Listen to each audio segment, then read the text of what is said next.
नमस्कार। इस न्यूज में आप लोग सुनेंगे कि किस प्रकार अनुरुद्धाचार्य के वृद्धा आश्रम में माँओं को सेवा करने के लिए तत्पर हैं। आइए चलते हैं अनुरुद्धाचार्य के वह वृद्धा आश्रम के पास जहां पर उन्होंने अपना प्रवचन दे रखा है। आइए सुनिए यह न्यूज। अलग है सब। तो आप अभी कहाँ थी यहाँ से पहले? दतिया से आए। हाँ, तो घर में कहाँ थी? कौन आपको रोटी देता था? कौन आपकी सेवा करता था? भाई ने रखते से अब भोजन जाएगी वो बंगे हैं, वे खाना नहीं देती, खावे को मारती हैं, पीटती हैं आपको? हाँ, घर से भगा देती हैं कि नहीं रोटी भग जाए ना से। तो आपको लेके कौन आया है? हमारा भाई है। ये भाई है, बात कराओ। क्या नाम है आपका? चतुर्भुज। चतुर्भुज। माइक पास में लो। चतुर्भुज। तो आपकी ये बहन है? जी साहब। तो आप अपनी बहन को क्यों वृद्धाश्रम ले आए? या हम ही लाचार हैं। बेटा थोड़ा माइक पकड़ लो। हम लाचार हैं, मतलब हम चल नहीं फिर पा रहे, उठ पैर इनकी सेवा नहीं कर सकते। हमने कि चलो हमारे को जो हमारे संग। तो आपके बच्चे हैं? बच्चे तो भैया प्यास है, रहते खाऊ बहू भी हमने रोटी नहीं खाई। को रहता कि हमें पूछा ही नहीं है। आपको कोई पूछता नहीं है? कोई नहीं। हम कसम खा रहे अपने वृद्ध की। बेटा कितने हैं आप? तीन। तो वो आपकी भी सेवा नहीं करते? अरे राम को नाम भजो साहब, हमारे पास जो है तो बोल ले लो। जो आपका था वो ले लिया? बोल ले लो मोह में। तो वृद्धाश्रम में रहने के लिए आपकी बहन आई है? बस हम तो और फिर आप कहाँ जाओगे? अब घर ही गए, हम हमारे घर से हैं। घर से?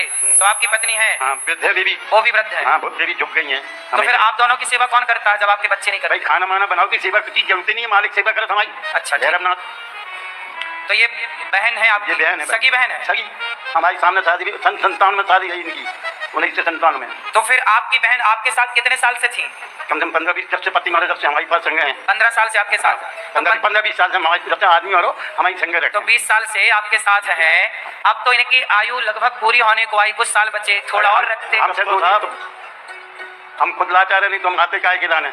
अच्छा, बच्चे इनकी भी सेवा करने को तैयार नहीं? बच्चे हैं कहाँ इनके? नहीं, आपके बच्चे? अरे हाँ, हमारी सेवा नहीं कर सकते, इनकी क्या करे? क्या हमारी सेवा काऊ ने हमें तक हमें तकलीफ भाई, काऊ ने एक गिलास पानी नहीं दाओ तो इनकी सेवा कर। बात करो मैया से। मोनी बोला भतीजे छोड़ दे, भग जाए ना से। अच्छा, भतीजा ऐसा बोलता है कि भग जाओ? तो कोई नहीं। देखो जरा, आज के बच्चों को आप पता नहीं क्या पढ़ा रहे हैं, क्या सिखा रहे हैं।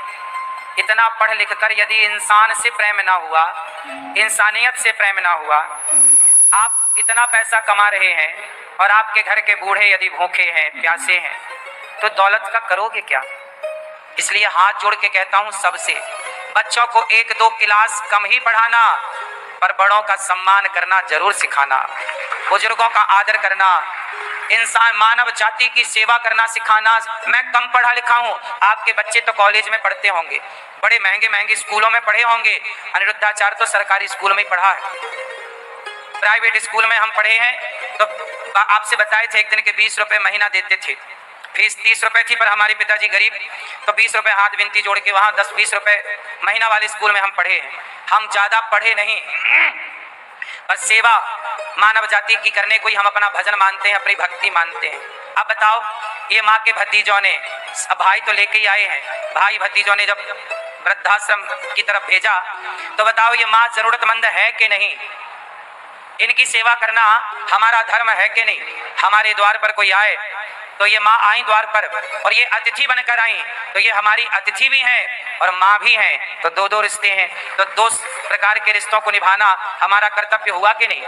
हम तो सेवा ही करते हैं, और करेंगे कैसे? हम कोई बिजनेस तो करते नहीं, व्यापार तो करते नहीं। आप लोग थोड़ा थोड़ा सहयोग करते हैं, आपके सहयोग से इन माँओं को भोजन मिल जाता है, इन माँओं को दवाइयाँ मिल जाती हैं, आपके सहयोग से इन माँओं को रहने के लिए छत मिल जाती है। गौरी गोपाल आश्रम में 285 माएँ थीं, ये 286वीं माता है ना? इनको छत, अब देखो ना, आप अपना घर बनाते हो, आप अपने लिए छत डलवाते हो, हम भी आपसे कहते हैं आश्रम का निर्माण हो रहा है, थोड़ा थोड़ा सहयोग दोगे तो इन बेसहारा माँओं को गौरी गोपाल में सहारा मिलता रहेगा। आप सहयोग देना बंद कर दोगे तो कैसे रोटी चलेगी, कैसे चूल्हा जलेगा? इसलिए आप लोग थोड़ा थोड़ा आश्रम के निर्माण में आप एक कमरा बनवा के इन माँओं को समर्पित कर सकते हैं गौरी गोपाल आश्रम में। एक कमरे की छत डलवाएं, एक कमरे की आप फिनिशिंग करवा दें कि भाई हमारी ओर से कमरे में माँओं के लिए पलंग, गद्दा, तकिया, कूलर, पंखा हमारी तरफ से लगा दो। ये पुण्य का काम है। मैया आपकी आयु कितनी हो गई? उम्र क्या है आपकी? 75 साल की हुई है। 75 की होगी। मैया आप यहाँ आई, आपको यहाँ रहने के हमने कोई पैसे तो नहीं लिए? यहाँ रहने के कोई पैसे तो नहीं लिए? हाँ। नहीं, इन माओं से एक भी रुपए शुल्क नहीं लिया जाता। जो अच्छे से अच्छी व्यवस्था हो सकती है वो इन वृद्ध माओं की सेवा की जाती है। आप लोग भी वृद्ध माओं का दर्शन अपनी आंखों से करना। आप में से कितने लोगों ने दर्शन किया है वृद्ध माओं का? किया है ना? तो आप भी दर्शन नहीं किए हो तो अपनी आंखों से करना और इन माओं की सेवा से जुड़ना जरूर। आप इन माओं के लिए जो चाहे, एक माँ को गोद ले सकते हैं, एक दिन का भोजन संपूर्ण माँ को दे सकते हैं। संतों को भोजन बढ़ता है, आप एक दिन का क्षेत्र करा सकते हैं कि आज हमारी ओर से हमारे माता पिता के श्राद्ध में किसी के भी पुण्य में अन्नदान हो। यहाँ पर गौदान कर सकते हैं, गाय की सेवा कर सकते हैं। मैया अब आप यहीं रहना मेरी माँ, अब रोना मत। अब आपका एक बेटा है अनिरुद्धाचार्य और हम सब आपके बेटा बेटी बनकर आपकी सेवा करेंगे, ठीक है? आप कथा सुनती थी घर में? सुना नहीं, सुनाई नहीं पड़ता? हाँ सुनाएंगे। कथा सुनती थी जब घर में थी तो? हाँ। अच्छा, इधर होती कथा तो चले जाते, सुन लेते। अच्छा। हाँ। यहाँ अच्छा लगा आपको गौरी गोपाल में? यहाँ हाँ अच्छा लगा? अच्छा लगा। ठीक है। अच्छा, अब पोता पोती ये भतीजा भाई भतीजा लेने आएंगे तो आप जाओगी वापस? ये नहीं आएंगे, बे आउट बे मुंह तो बोला तो नहीं बे ना का खुआए थोड़ा देखे ना भागे जाता। ऐसा बोलते हैं? आँख संगा फूट गई, साहब ने आँख नहीं बनवाई। अच्छा। हाँ, कोई दवाई नहीं दी। देखो जरा, जब एक इंसान के पक्ष में जब अपने लोग खड़े नहीं हैं, अपनों के पक्ष में अपने लोग नहीं खड़े, तो फिर वो तो आप लोगों का मैं कितना धन्यवाद दूं कि आप लोग इन माओं के लिए खड़े होते हैं। आप लोग बढ़ाने के लिए MSJP न्यूज एक बार अवश्य देखे, अपना राय कमेंट बॉक्स पर अवश्य भेजे। जय हिंद, भारत माता की जय।